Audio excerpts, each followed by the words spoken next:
All right, welcome back to the OK Vetworks Learning on Franchise 101. This is our final class on this, so I hope you pay attention and I hope you enjoyed the rest of the lessons from Dave and Phil, because those have been some very valuable information that has come out in those. So today's is, why should I purchase a franchise instead of just starting my own business? Most businesses fail. 50% of businesses fail in the first year. Yeah, and only about 10% of businesses make it to the third generation. So it's very difficult to launch a business, grow a business, sustain a business, and then transfer a business from generation to generation. It's just hard. And there's a lot of variables that go into that. I think franchising, one of the first things it does is it really gives you that established brand, right? It eliminates some of it doesn't eliminate all the mental gymnastics, believe me. There's still mental gymnastics, because at the end of the day, you're still launching a small business, okay?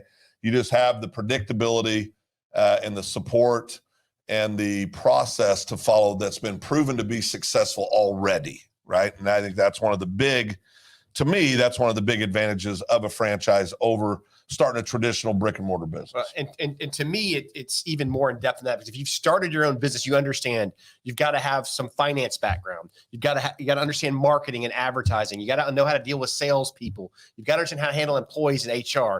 When you go to a franchise, they have this all in a office in a box, right? Yep. They have experts in all those areas that you can lean on to grow your business. And you're not out there by yourself trying to find a good attorney, trying to find a good accountant, trying to find good salespeople, and a process for those salespeople to make them good salespeople. It's already there for you. The marketing's pre-built. The brand's already there. Yeah. So those are the things that really are the advantage of buying a franchise over starting your own business. Well, I think another one is, the ability to buy as a national group.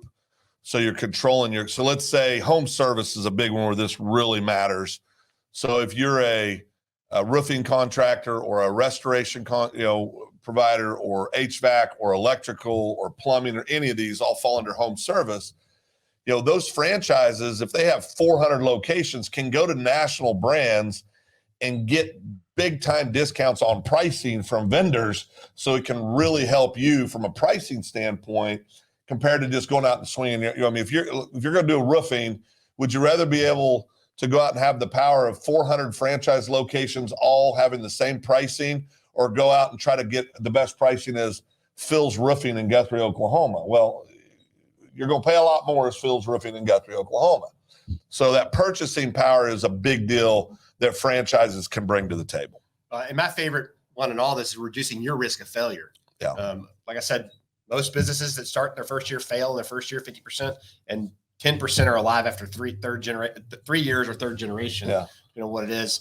That is one of those things that as military members, former military members, we do not like to fail. No. And we will drive ourselves as hard as we can. So what I'll tell you this, if you want to have the best chance of succeeding, find a reputable franchise that fits your personality and what you want to do, and go get it. Well, and I think to me, and I think anybody's considering this, that predictable revenue, that's huge. Again, if it's a reputable franchise, you follow their system, man, they can get down to the almost penny on what kind of revenue you should generate.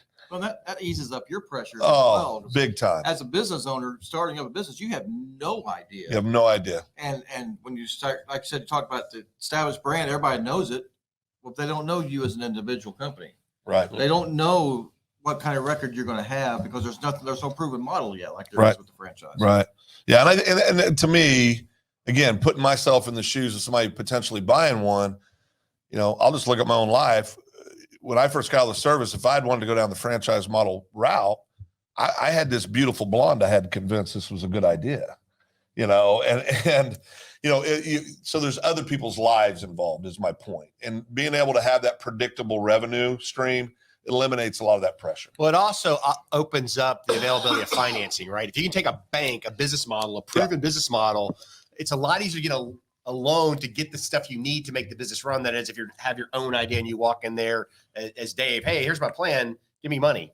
It doesn't work that way. You've got to have, some history as a private investor or as a franchise purchaser to take in there and prove to the bank you're worth the investment. Yeah, it's a lot easier. You can take that FDD, again, that franchise disclosure document, and set it down and go, well, here's the actual numbers reported by the company on what revenue they did year 1, year 2, year 3, year 4, year 5.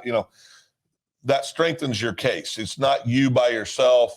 It actually really strengthens the case a great deal.